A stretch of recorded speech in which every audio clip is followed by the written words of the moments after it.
아멘. 아멘. 반갑습니다. 아멘.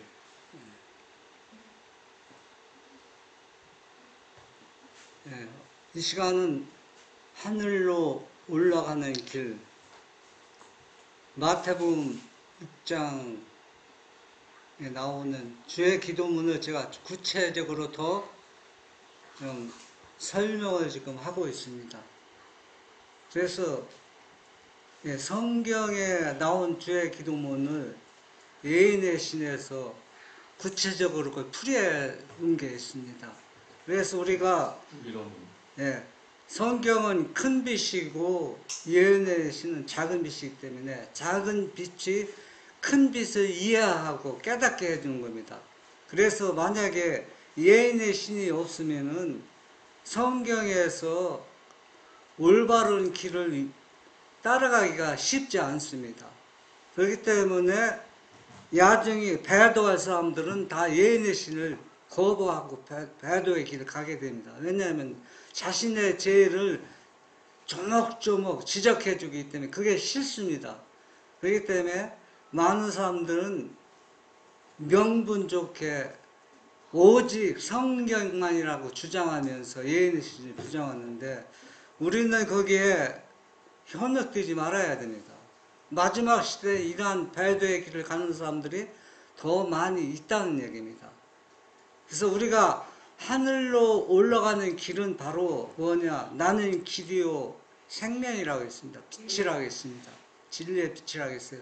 그래서 이 빛이 우리가 어떤 길을 가야 할지 밝혀 비춰주고 있습니다.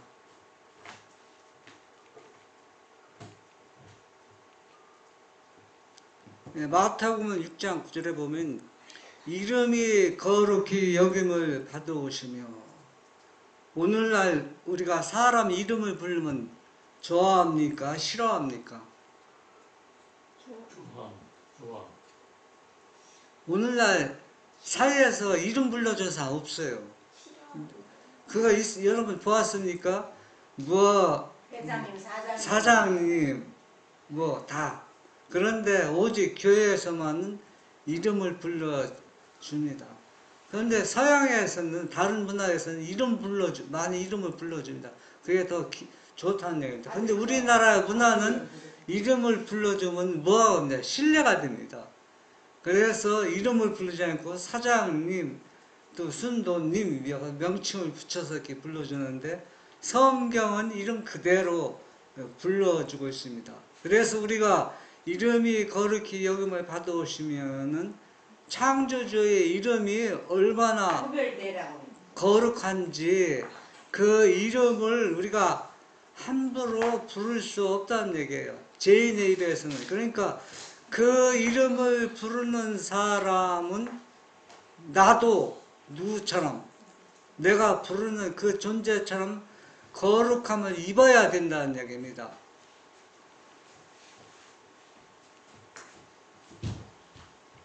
시편 111편 9절에 보면 여호와께서 그 백성에게 구속을 베푸시며 그 언약을 영원히 세우셨으니 그 이름이 거룩하고 지존하시도다. 호랑이는 죽으면 뭘 남긴다고 해요? 가죽을 남기고 사람이 죽으면은 이름을 남습니다. 우리가 만약에 죽으면은 그 사람 잘 죽었다. 그런 소리 들으면 안 돼요. 참 그 사람 악한 사람 죽었다. 이런 평판을 받는 사람이 생활을 해야 됩니다. 이렇게 살아가면은 누구의 이름을 여호와의 이름을 거룩하게 우리가 부르고 있는 것입니다.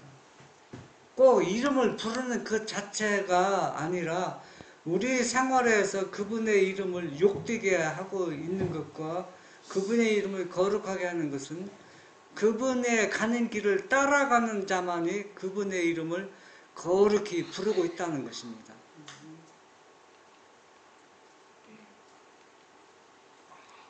요한복음 17장 5절 6절에 보면 아버지여 창세전에 내가 아버지와 함께 가졌던 영화로서 지금도 아버지와 함께 나를 영화롭게 하옵소서 있습니다.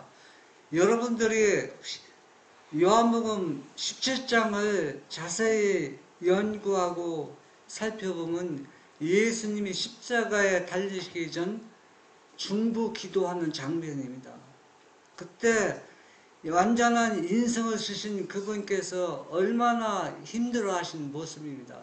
그래서 예수님이 인성으로 이 땅에 내려오시기 전에 하늘에서 누구와 아버지와 모든 천천만만 모든 존재로부터 뭘 받았던 분이에요?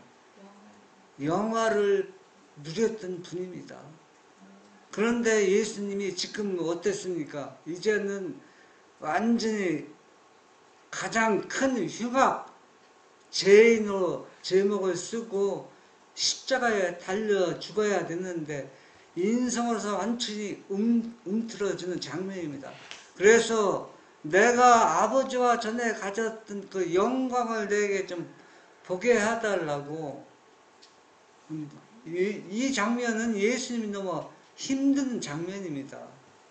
왜? 예수님도 우리가 똑같이 완전히 인성을 쓰셨기 때문에 미래가 보이지 않는 거예요. 이제 영원히 자기가 죽으면 그걸 끝날 것처럼 그렇기 때문에 죄의 점이 그를 누르고 있는 것입니다.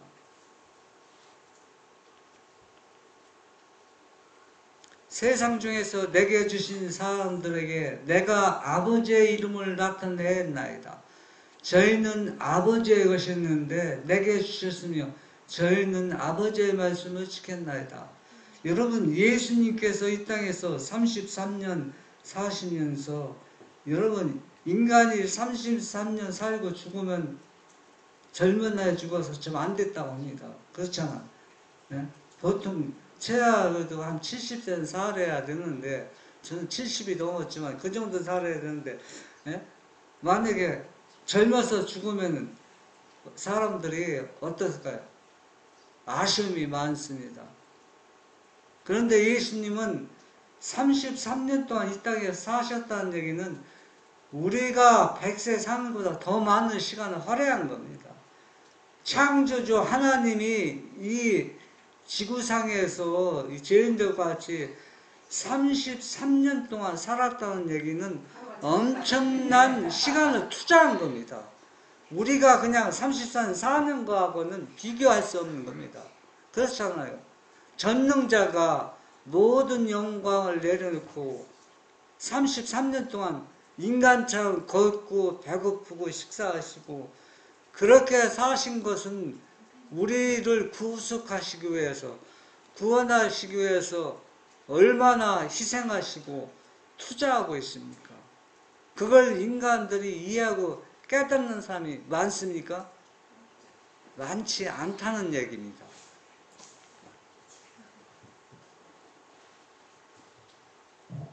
산상보훈 106 주님의 이름을 거룩히 여긴다는 것은 지존자에 대하여 이야기할 때 존중심을 가지고 하는 것을 말한다. 그 이름이 거룩하고 지존하시도다. 우리는 어떤 모양으로든지 하나님의 칭호나 명칭을 경솔하게 취급해서는 안 된다. 우리는 기도로서 지극히 높으신 하나님의 알현실로 들어가게 된다. 그러므로 우리는 거룩한 경외심으로 그분 앞에 나아가야 한다. 천사들은 하나님 앞에서 얼굴을 가리운다. 그릇과 빛나고 거룩한 스랍들도 더할 수 없는 존경심으로 하나님의 보좌로 다가간다. 그렇다면 유한하고 죄 많은 존재인 우리는 한층 더 경건한 태도로 우리의 창조주이신 주님 앞으로 나아가야 하지 않겠는가? 예. 천사들은 죄를 짓지 않은 천사들입니다. 그들도 누구 앞에 나갈 때는? 하나님 창조주 앞에 나갈 때는 뭐 한다고 했어요? 얼굴을 가리운다고 했습니다. 그런데 유대인들도 가려? 유대인 무슨 쓰고 그러니까 우리가 그분의 이름이 얼마나 거룩한지 우리가 그걸 올바로 이해를 못하고 있어요. 기도할 때에도 그냥 그분의 이름을 남발하는 사람들 있고, 이런 걸 보면서 우리 생활이 어떻게 생활해야 될지 우리가 주의 기도문을 연구하면서 우리가 자세히 살펴봐서 우리는 어떤 모습으로 그분 앞에 나가야 하는지를 우리가 배울 수가 있는 것입니다. 제가 5월 4일 어제 그저께 우리 장전이 불악에서 이제 놀러 갔는데 이제 제가 이제 총무가 되기 때문에 이제 빠질 수가 없어서 이제 참석했습니다. 우리 부부 김상화 집사도 가고 총무 부인이기 때문에 꼭 가야 된다고 막. 그런데 진짜 세상 사람들 그거 보면서 노래할 때 얼마 온 힘을 다해서 정성을 다해 그들은 그 얼마나 잘 부르는지. 예? 그런데 우리는 참여할 때 그들보다도 못한 것 같아요. 온 힘을 다 집중해서 참여 안 부르잖아요, 그냥. 근데 그들은 노래할 때 온 마음을 집중해서 하는 겁니다. 그들은 그거 스트레스 풀고 그게 취미지만 우리는 하나님을 믿는 게 취미인데 세상 사람들보다도 못한 게 너무 많아요. 참여 부를 때도 온 힘을 다 집중해서 참여를 부르지도 않고 또 예배 드릴 때도 온 힘을 집중해서 예배를 드려야 되는데 그래서 그 사람들 뭐라고 하냐면 참여라도 부르라고. 그런데 거기에서 참여 부르는 건 누구의 이름을 욕되게 하는 겁니까? 여호와의 이름을 욕되게 하는 것입니다. 그런데 그 어떤 사람 우리 그리스도인이 제가 한 건 아닙니다. 그리스도인이 이 놀러 갔는데 하도 노래하라고 하니까 노래 못하고 그 찬송가만 한다고 찬송가를 뭐냐면 그 찬송가가 뭐 참여가가 그 짧은 거 있잖아. 눈을 예수께 돌려. 눈을 예수께 돌려. 그 참여를 부르니까 팔팔 막 뛰다 막 떠난 사람들 딱 올 수도 보는 거예요. 딱 멈추는 거예요.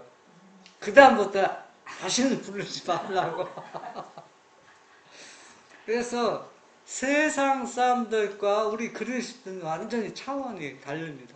그래서 예수님 이름 또 여호와의 이름을 거룩히 여긴다는 것은 우리의 마음도 그분처럼 우리의 속성이 하나가 되는 겁니다. 예수님의 속성과.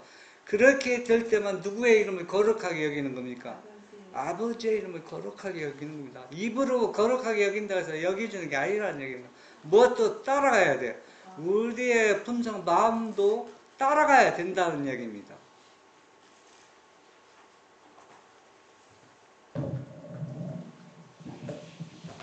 네, 산상고음 107쪽 말씀입니다. 하나님께서는 그대를 당신의 대리자로 세상에 내보내신다. 그러므로 생활 하나하나에서 하나님의 이름을 나타내야 한다. 이러한 강구를 들으려면 하나님의 품성을 소유하지 않으면 안 된다.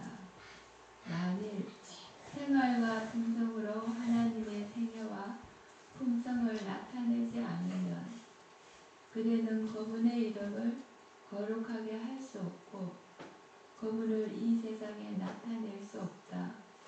그대는 오직 그리스도의 언어와 어휘를 받아들임으로써만 이 일을 할 수 있다. 우리가 마지막 재림을 준비시키는 새 천사의 기별을 전하는 무리들입니다. 그런데 이 진리를 셋째 천사의 기별을 외치는 무리는 창조의 성품을 소유하지 않으면 기별을 전하는 자가 아닙니다. 그 이름을 어떻게 하는 자, 오히려 욕되게 하는 자가 되는 것입니다. 그래서 우리의 품성과 생활이 누구 하나, 그리스도의 품성과 일치되고 하나가 될 때 그 이름을 존중히 여기게 되고 이 셋째 천사의 기별을 전하는 자가 된다는 얘기입니다.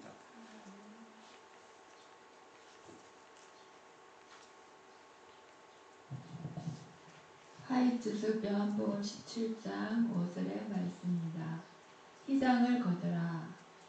그리스도는 인간 본성의 영광이 나타나게 해달라고 기도하고 있지 않다. 그 이유는 그리스도의 선대 속에는 인간의 본성이 결코 없었기 때문이다. 그분은 하나님과 그가 하나이셨을 때 가졌던 영광에 관해서 기도하고 계셨다. 그의 기도는 중보 기도이다.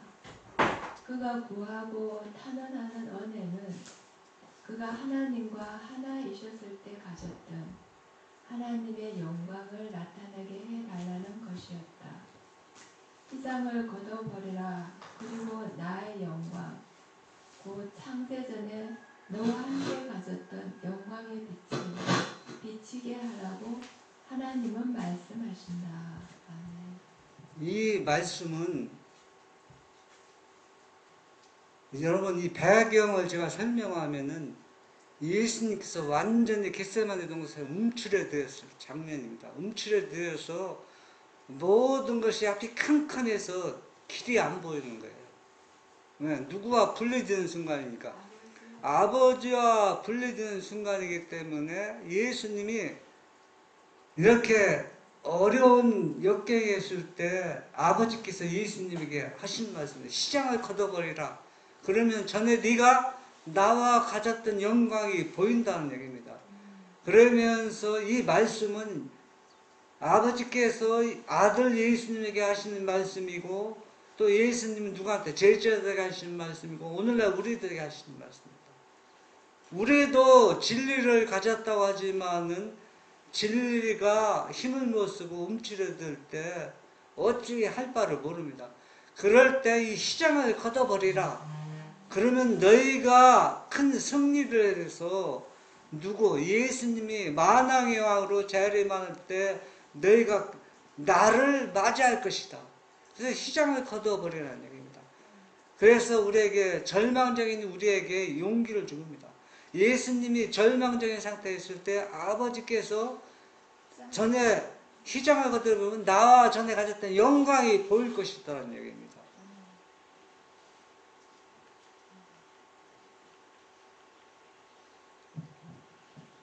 요한복음 17장 5절에서 24절의 말씀.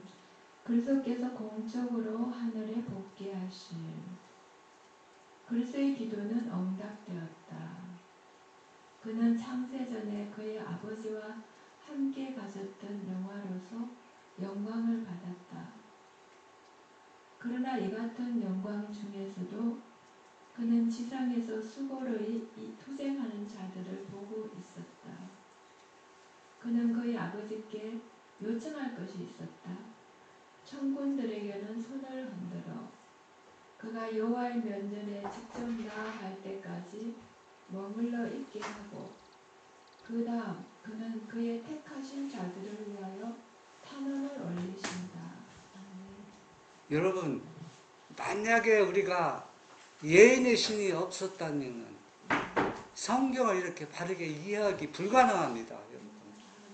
이 예인의 신, 이 빛이 작은 빛이기 때문에 큰 빛, 성경을 바른 길로 인도하는 그 길을 우리가 따라갈 수 있는 겁니다. 그러니까 처음에 배도의 길을 가는 사람들은 아무리 능력 있고 또 아무리 큰 일을 했던 사람이라 할지라도 예인의 신을 부정할 수밖에 없어요. 왜? 자기가 지금 배도의 길을 가고 있다는 것을 누가 지금 지적하고 있으니까 작은 빛, 예인의 신이 말해주고 있기 때문에 그렇습니다. 그래서 그리스도께서 지금 얼마나 힘들고 어려운 역경에 있는지 보셨기 때문에 시장을 걷어버리니까 전에 인성을 쓰시기 전에 아버지와 가졌던 영광을 다시 복귀하는 장면을 아들에게 보여준 겁니다. 아들에게. 그러면 이 모습을 보고 예수님이 용기가 얻었을까요? 계속 우식당하고 있을까요? 큰 용기를 얻은 것입니다. 그러면서 제자들이 지금 자기를 배반하고 다 도망갔지만은 제자들도 다시 자기처럼 뭘 회복할 것을. 그 겟세마네 동산에서 기도할 때 경험해요. 그러니까 마지막에. 이 제자들도 나처럼 예수님처럼 승리해서 나 있는 곳에 제자들도 있게 해달라. 아버지와 약속을 받아내는 것입니다. 그러면 이 약속은 제자들뿐만 아니라 누구도 포함되어 있어요. 오늘날 우리도 나도 포함되어 있다는 얘기입니다. 그래서 우리는 결국 예수님이 이긴 것처럼 우리도 이기고 어디에 갈 수밖에 없어요. 하늘에 갈 수밖에 없습니다. 그러니까 이것이 공적으로 하늘에 복귀하시는 것은 예수님뿐만 아니라 예수님을 믿는 모든 사람들에게 보장의 약속을 해주는 것이라는 얘기입니다.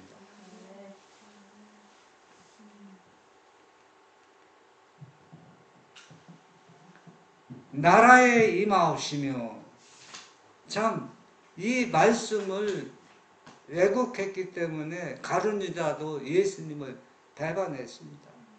그리고 또 예수님의 제자들도 예수님을 떠났다가 다시 돌아왔습니다. 이 나라는 영광의 나라로 생각하는데 예수님은 영광의 나라가 아닙니다. 이 당시 나라는 어떤 나라인가 우리가 성경과 예언을 통해서 우리가 다시 한번 보겠습니다.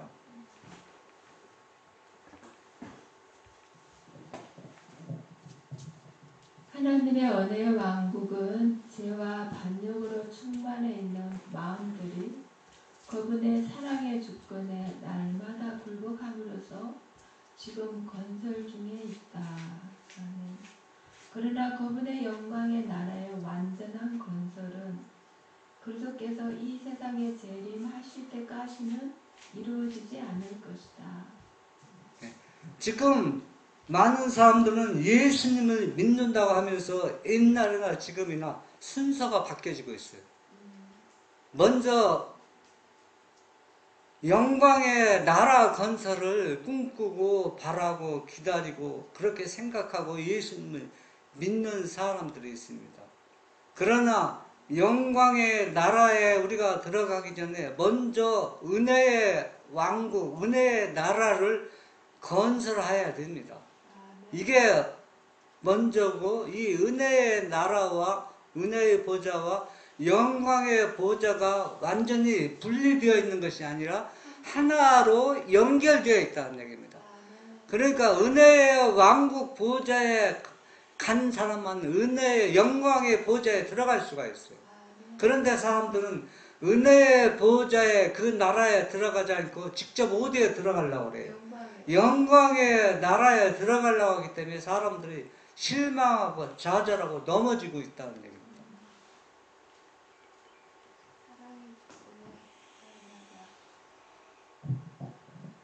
그러나 예수께서는 재림이 있기 전에 이 천국 복음이 모든 민족에게 전거되기 위하여 온 세상에 전파될 것이라고 말씀하셨다. 그분의 은혜의 기쁜 소식이 온 세상에 전파되기 전에는 그분의 나라가 임하지 않을 것이다. 그러므로 자신을 하나님께 바치고 다른 사람들을 그분께로 인도할 때 우리는 그분의 나라가 빨리 임하도록 하는 것이다. 아멘. 은혜의 보좌, 은혜의 왕국에 들어가는 사람들은 자기 자신을 완전히 바쳐야 됩니다. 이 바치지 않는 사람들은 은혜의 보좌 앞에 나아갈 수가 없고 또 자기 자신을 은혜의 왕국에서 바치지 않는 사람은 영광의 나라에 들어갈 수가 없습니다. 그런데 이걸 하지 않고 직접 어디로 들어가기를 원해요. 영광의 나라로 들어가려고 하기 때문에 결국은 유다처럼 배도할 수밖에 없어요. 배도하는 사람들은 은혜의 왕국에 들어가지 않습니다. 은혜의 왕국은 뭘 건설하는 겁니까? 쉽게 표현은 이 품성을, 예수님 품성을 형성하고 완전히 어때요? 그분을 닮아가는 겁니다. 그분을 닮아갈 때 영광의 나라에 살 수 있지. 이 세상에 가졌던 품성 가지고 하늘에 가면, 하늘나라 가면 쉽게 표현하고 쪽팔려서 못 살아요. 다시 어때요? 유다처럼 죽을 수밖에 없어요. 그러니까 우리가 하늘나라에 들어가기 위해서는 먼저 은혜의 나라, 보호자에 들어갈 수 있는 우리의 품성을 예수님 품성으로 바꿔야 된다는 얘기입니다.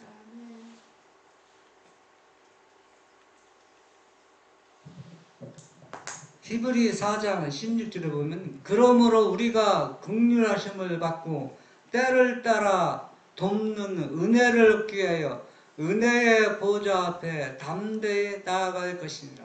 아멘. 사도 바울이 하신 말씀입니다. 사도 바울은 이 진리를 올바르게 이해하고 깨달았습니다. 그래서 이 성경을 올바로 이해하고 깨달은 존재만이 어떤 보좌예요? 은혜의 보좌 앞에 나가는 겁니다. 이걸 이해하지 못한 사람은 은혜의 보좌 앞에 나갈 수가 없습니다.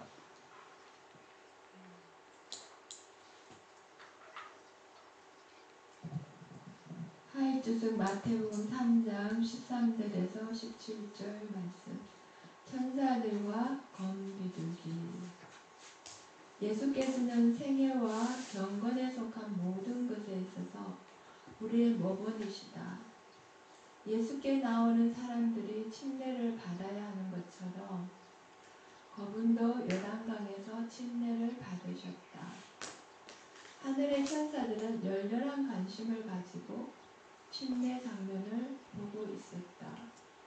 구경하는 사람들의 눈이 열릴 수만 있었다면 주께서 요단강 언덕에서 머리 숙여 기도하셨을 때 하늘의 천군들이 하나님의 아들을 호위하고 있는 것을 보았을 것이다. 주께서 요한에게 한 표적을 약속하시고 그 표적으로 누가 메시아인가를 알아보게 하셨다. 여러분, 이 침례하고 주의 기도문하고 상관이 없을 것 같죠? 그런데 얼마나 깊은 연관성이 있습니다. 관련해 가지고 있습니다. 저는 하늘의 뜻을 이루러 오시죠. 그 71년도에 12월 25일 날 침례를 받았습니다. 71년. 예, 예. 그러니까 초등학교 전에 다니기 전에 이제 우리 재림교회 다니다가 학교 다닐 때 몇 년 좀 쉬었습니다. 쉬었다가 어떤 큰 사고가 나서 그 후로 또 교회 다니기 시작했는데, 예, 침례를 받을 때 이 사람도 오늘날 침례 많이 받는데 12월 25일이면 그러면 당연히 그때 몇 추웠어요. 얼마 몇 살인데? 그때 20대였죠. 예. 그러면 예, 이 침례가 사람들이 중요하다는 것을 올바로 인식을 못하고 그냥 침례를 주고받는데 이 침례가 은혜의 보좌하고 큰 연관성이 있습니다. 그러니까 그래서 어떤 목사님은, 솔직한 목사님은 오늘날 침례받는 것을 뭐 지난해 나오는 것도 그냥 아무 꺼리낌 없이 뭐 몇 명은 침례받고 뭐 있다가 나오는데, 성경에서 예수님이 침례받는 것은 우리에게 어떤 교훈을 주고자 예수님이 침례받았느냐면, 예수님은 죄가 있는 사람이 침례를 받는 겁니다. 죄가 없는 사람은 침례받지 않아요. 그러면 예수님이 죄를 지었습니까? 안 지었습니다. 그러면 왜 예수님이 침례받으셨습니까? 그냥 모범만 보이기 위해서 침례받은 게 아닙니다. 물론 모범도 보이기 위해지만은 예수님께서는 우리를 하나님께 다 드리는 서약을 한 겁니다. 자신이 침례를 받음으로써, 그러면서 하늘에서 누구의 음성이 들렸어요? 예, 아버지의 음성이 예수님 아들에게 한 얘기지만 오늘날 예수님을 믿는 우리들에게 그 보장의 약속입니다. 그래서 이 침례가 엄청난 뭐가 되었어요? 진리가 포함되어 있다는 얘기입니다. 그런데 이것을 사람들이 인식하지 못하고 그냥 너무 쉽게 가볍게 주고받는데 원래는 그런 뜻이 아니라는 얘기입니다. 그래서 예수님이 침례받은 것은 우리에게 모범을 보여주시기도 하지만은 내가 이 모든 죄인들을 죄를 다 가지고 갑니다는 아버지한테 서약을 하는 겁니다. 자기 자신 죄가 아니라 우리의 모든 죄를 누가 다 가져가? 예수님이 다 가져가는 겁니다. 가져가서 우리는 그 믿음으로 받아들이는 겁니다. 이것이 진짜 침례받는 겁니다.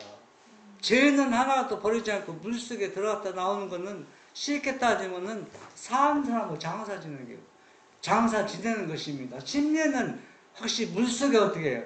내가 완전히 육신의 죄된 몸을 완전히 죽는 것을 상징하는 것이죠. 그런데 산 채로 그냥 장사 지내버리니까 원래 침례받고도 원래 그 모습, 죄된 모습을 그대로 우리 생활 속에서 어떻게 됩니까? 재현되고 있다는 얘기입니다. 그래서 이 예수님이 침례를 받으신 것은 우리에게 엄청난 뭘 주기 위해서 은혜를 지금 주고 있는 겁니다. 그래서 누구한테 보장의 약속을 받아내는 겁니까? 아버지로부터 보장의 약속을 받아내는 것입니다. 그럼 예수님과 함께 우리도 침례 받아요. 그렇죠.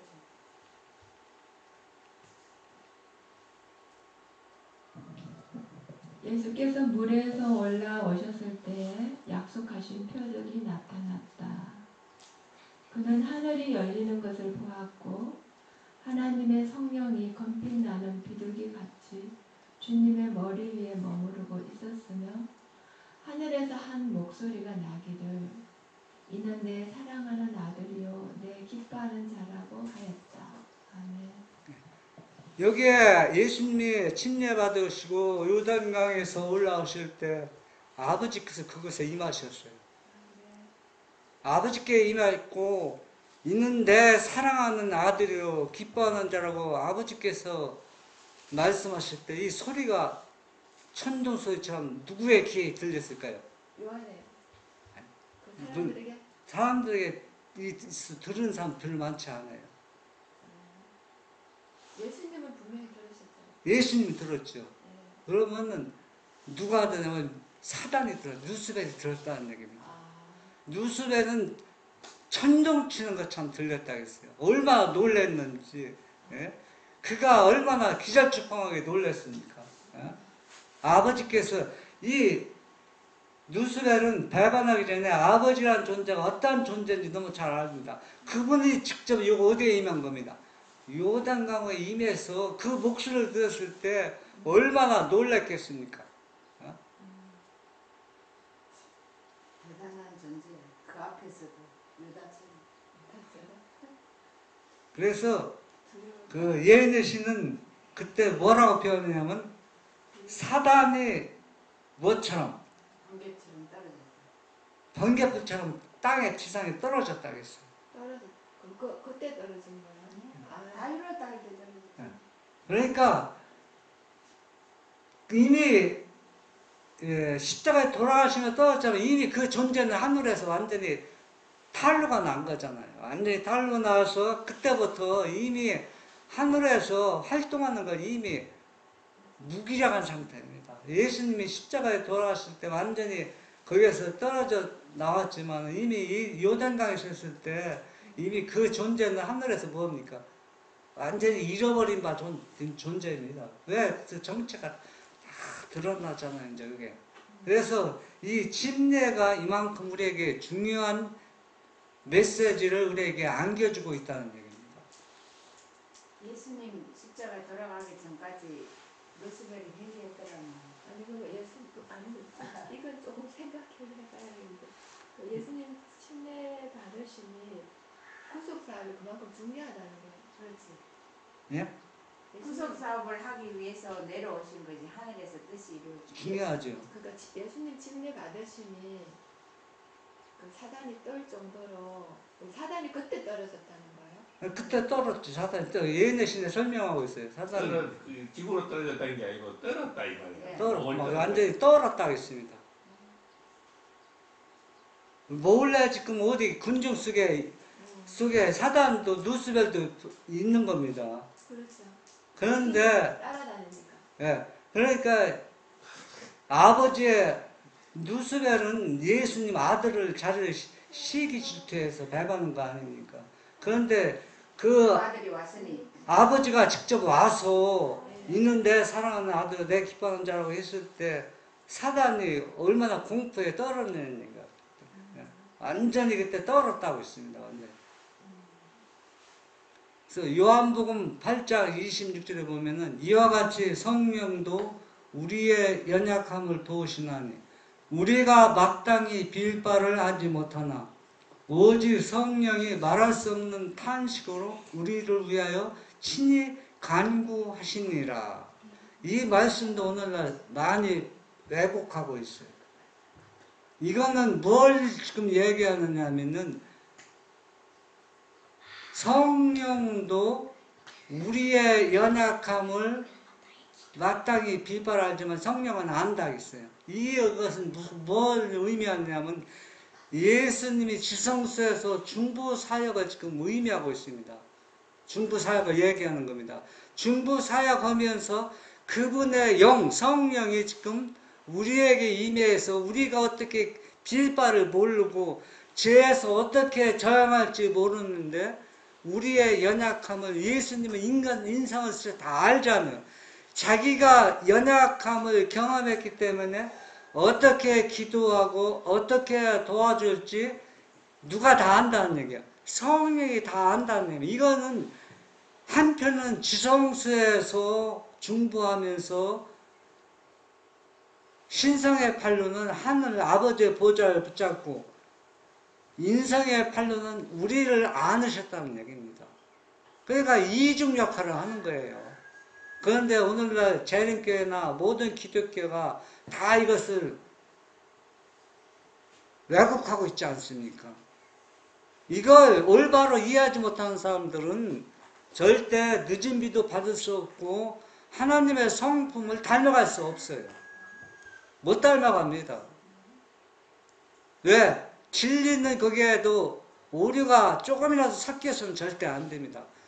완전하게 깨끗하고 완전히 100% 진리해야 우리가 그걸 믿고 받아들여야 우리가 주님의 재림을 맞이할 수가 있다는 얘기입니다.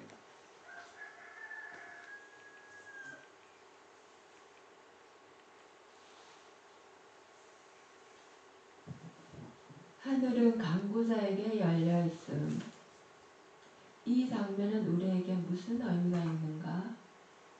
우리 주님의 침례가 시사하는 바는 우리에게 매우 중요한 교훈이 있지만 그것을 실제로 깨닫지 못하고 더구나 주님이 인간을 위하여 아버지의 받으시는 바 되었는데도 그것을 깊이 깨닫지 못하기 때문에 우리는 참으로 아무 생각 없이 주님의 침례 장면을 읽지 않았는가?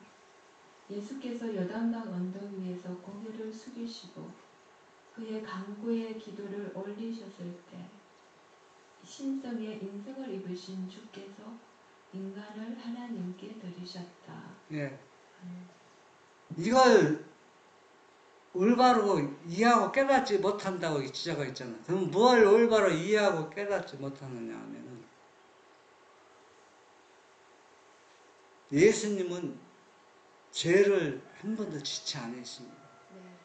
그런데 인간의 나의 죄, 우리의 죄를 다 예수님이 친히 다 가져갔습니다. 가져가서 이 가져간 우리의 모든 죄를 누구 앞에 내려놓는 겁니까? 아버지 앞에 내려놓는다는 얘기입니다. 아버지 앞에. 내려놓으면은 그건 뭐냐면 예수님이 내 죄를 가져갔기 때문에 나도 누가 받으신다는 얘기야. 아버지께서 받으신다는 보장을 지금 예수님이 받아내고 있다는 얘기입니다. 침례가 그 의식이라는 얘기입니다.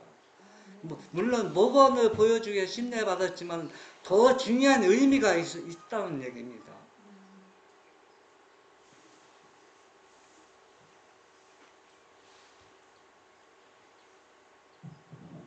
예수께서 인간을 위해 자신을 하나님께 드리셨던가? 이는 죄로 인해 하나님께로부터 분리되었던 사람들이 거룩한 강구자의 공로로 하나님께 돌아갈 수 있게 하려 함이었다. 죄 때문에 지구는 하늘과 단절되었다. 그분의 인생의 팔로는 타락한 인류를 감싸 안으시고 그분의 신성의 팔로는 무한하신 분의 보좌를 꼭 붙잡으셨다. 땅은 하늘의 은총을 받게 되었고 인간은 하나님과 교통할 수 있게 되었다. 아멘. 예수님은 지금 오늘날 모든 재림교회 목회자들 몇 분 얘기해 보면은 예수님 지금도 유대 땅에 인성했을 그 모습으로 지성소에 중보하고 있다고 합니다. 지금도 아직도. 그렇기 때문에 예수님은 우리를 돕지 못하기 때문에 제3의 세력을 통해서 우리를 돕고 있다고 지금 얘기하고 있습니다. 지금 평신도들은 그걸 몰라요. 지금 그렇게 하는 거예요. 그런데 지금 우리 교회에서는 그렇게 믿고 가르치고 있습니다. 그런데 예언의 신은 성경에도 그게 설명이 자세히 나오지 않았잖아요. 예언의 신은 그래서 중보사역은 바로 뭐냐? 신성의 팔로는 뭘 안았어요? 아버지의 보호자라고 인성의 팔로는 인간을 안았다는 얘기는 로마서 8장 26절에 나온 것 같이 성령 그분의 영으로 우리가 어떻게 연약해서 어떻게 할 바를 모르는 것은 자기가 인성으로 경험했기 때문에 우리를 돕고 있다는 얘기입니다. 이중 사역을 하고 있는 거예요. 그런데 모든 기독교가 이걸 부정하고 있다는 얘기입니다. 부정하고 있기 때문에 제3의 세력, 3의 그러니까 그건 노골적으로 표현하면 성령 하나님이 그 일을 하고 있다고 지금 이야기하는 게 바로 성령 하나님이라는 얘기입니다. 그래서 결국은 어떻게 되냐면 어떤 장로님은 제가 잘 아는 장로님인데 예수님은 성령의 아들이 그러니까 성령의 아들이라는 얘기입니다. 성령으로 잉태하지 않았냐. 그러니까 그 성령은 누구냐면 성령 하나님의 아들이라는 얘기입니다. 더 복잡한 것은 얼마나 복잡하느냐 하면은 이 한 하나님 속에 예수님 하나님도 들어있고 아버지 하나님도 들어있고 성령의 하나님도 들어있다고 합니다. 이 한 하나님 속에. 그래서 한 하나님 하면은 세 하나님 다 포함되기 때문에 구태여보 성령 하나님이 얘기 안 해도 이것은 성령 하나님이라고 이렇게 생각하고 그렇게 설명하고 있습니다. 완전히 지금 예수님이 그 십자가에 돌아가시기 전과 초기에 그 성전 뜰에서 얼마나 혼잡했습니까? 그걸 완전히 뒤엎어버렸잖아요. 내 아버지 집은 기도하는 집이고 아버지와 교통하는 집인데 완전히 난장판 만들어서 정결케 한 것처럼 이 세상은 이 교리가 얼마나 짬뽕이 되고 혼란한지 사람들이 그걸 정결케 하는 사업을 누가 하냐면 예수님이 하는데도 이 정결케 하는 사람이 바로 뭐냐? 셋째천사의 기별입니다. 셋째천사의 기별 핵심은 뭐냐? 원래 복음을 다시 원 위치로 찾는 게 셋째천사의 기별입니다. 다른 게 아니에요. 그게 바로 믿음으로 말미암은 의라는 얘기입니다.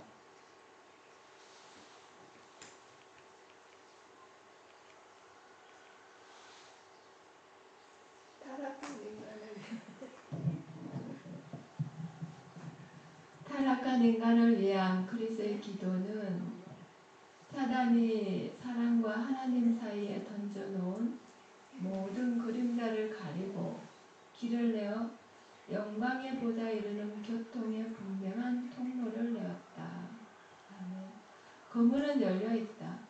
하늘은 열렸으며 비둘기 같은 하나님의 성령은 그리스도의 머리를 두르고 하나님의 엄성이 들려 가라사대 이는 내 사랑하는 아들이요 내 기뻐하는 자라고 하였다. 아멘. 이 말씀은 자기 친아들 예수님에게 한 말씀뿐 아니라 오늘날 예수님을 믿는 모든 무리도 있는 내 사랑하는 아들이요 기뻐하는 자라는 보증을 누가 받아냈습니까? 예수님의 아버지한테 받아냈습니다. 17장에서 보면 받아냈어요. 그래서 아버지 있는 곳에 내가 있는 것처럼 내가 있는 곳에 누가 있게? 나를 믿는 모든 사람들이 있게 해달라고 아버지한테 약속을 받아냈습니다. 그 아버지께 뭐라고 했습니까? 그렇게 해주겠다고 약속해 주었습니다.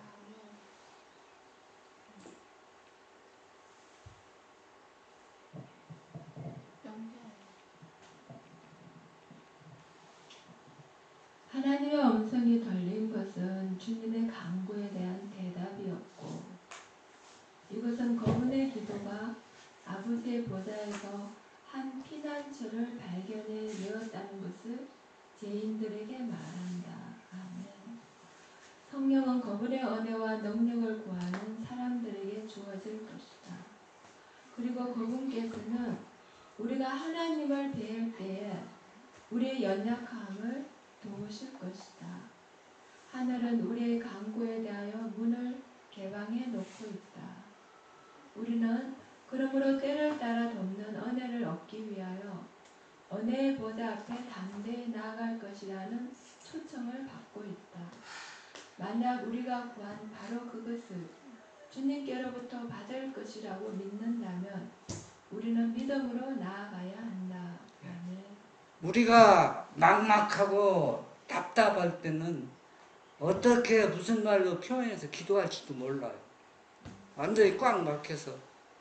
그런데 우리가 그렇게 기도할 때 예수님은 인성을 쓰셔서 우리의 연약한 부분을 다 아신다. 본인이 경험했기 때문에 그때 성령으로 우리가 어떻게 빌 바를 알지 못할 때, 어떻게 하지 어떻게 완전히 절망상태했을 때, 그때 그분이 돕는다는 게 그 성령이 바로 누구냐면 인성을 쓰셨던 그분의 영이라는 얘기입니다.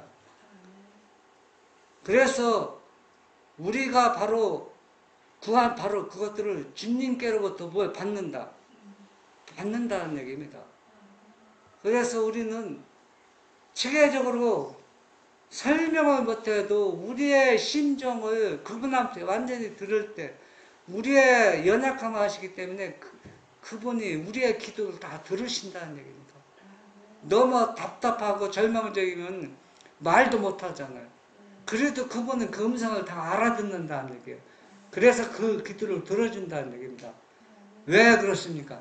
그분이 연약함을 본인이 경험했지 않습니까? 그래서 어떻게 도울지를 다 아시는 그분이라는 얘기입니다. 그래서 우리가 주의 기도문이 아주 간단하지만 이렇게 깊은 오미와 진리가 숨겨져 있습니다. 그래서 이런 것들을 여러분들이 어떻게 연구하는, 저는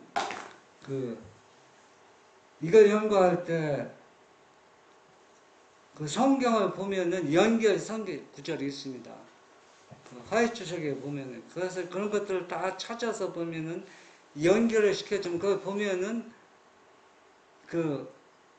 예언의 신앙이가 다 설명을 못해도 폭이 넓으니까 그래서 그런 것들을 우리가 추가로 참고 자료로 삼고 연구하면은 폭이 넓어진다는 얘기입니다. 그래서 예언의 신이 얼마나 중요성이 깨닫게 된다는 얘기입니다. 그런데 왜 우리 재림교회에서 예언의 신을 자꾸 부정할 수밖에 없느냐 하면은 만약에 예수님이 랍비 학교를 나왔으면 유대인들 예수님 배척하지 않아요. 자기들은 어디 나왔습니까? 가장 좋은 학교에 나왔는데 예수님은 학교도 안 다녔지. 가정 배경에 보면 가장 천한 목수집이지. 그런 분을 하나님의 아들이라고 부르기에는 자기가 뭘 너무 창피하고 자존심이 상하는 겁니다. 그래서 오늘날도 화일선지자가 초등학교도 졸업 못했지. 그런데 오늘날은 신학박사들은 다 신학학기를 다 졸업하고 대학원까지 졸업했는데 이분의 선지자학교를 연구하면은 한마디 너무 쪽팔리거든요. 그러니까 그걸 완전히 무시해버리는 겁니다. 무시해버리고, 그런데 진짜 진리를 갈망하는 사람들은 예수님의 제자처럼 되어야 됩니다. 그런 심정으로 모든 것을 다 내려놓고 그분한테 맡길 때 그분이 인도하는 그 빛을 따라가고 순종할 수밖에 없다는 얘기입니다. 그래서 오늘 여기 계신 우리 모두는 예수님의 제자들처럼 그분의 진리를 믿고 순종해서 그분의 가신 길을 끝까지 믿음으로 따라가서 주님의 영광스러운 영광의 나라, 그 재림을 여러분이 다 들어가시는 우리 모두가 되기를 간절히 바랍니다.